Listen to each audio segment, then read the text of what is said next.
VBB Hot Seat time. Today we're here with Christopher Roy. Here we get to know the real deal Holyfield of the people who are in our network. You know the rules.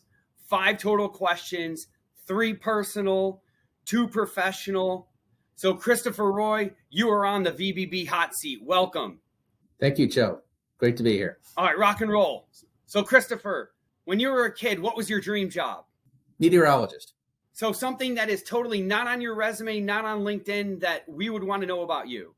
When I was a kid, I could forecast out weather forecasts so quickly and so far out that I could pick snow days months in advance.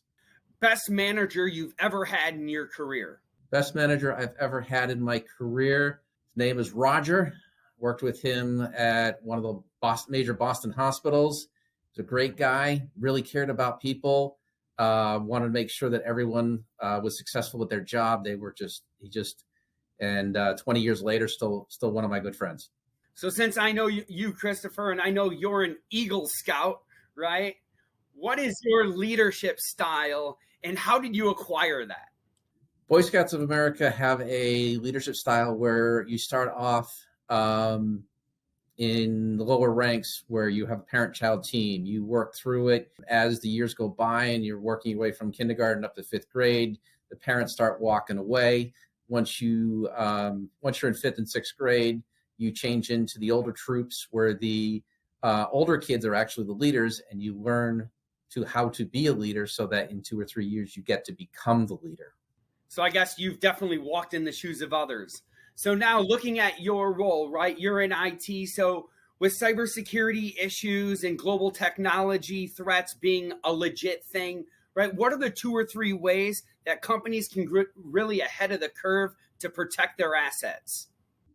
Well, first of all, there is no one way to solve it. You go out and you are in, let's say, a government organization, or you're a highly regulated company because you're in pharma or military defense or whatever. There are going to be a set of regulations that are given to you. Those regulations are going to give you the baseline. There's other layers that you need to go in. You need to double check, make sure your firewalls are in place. You've got the security in place. You've got your maintenance contracts so that you can get your support that you need, patches, vulnerabilities. Then you need the vulnerability tools to actually scan and ensure that you have that continuous monitoring of your network to make sure that there's an issue. Just because you ran a scan on Friday doesn't mean that today there's not going to be new vulnerability popping up.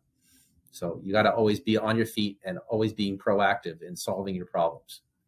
There you have it. Thanks, Christopher. You are off the VBB Hot Seat. We'd love all of your feedback, so feel free to leave a comment below. Rock on.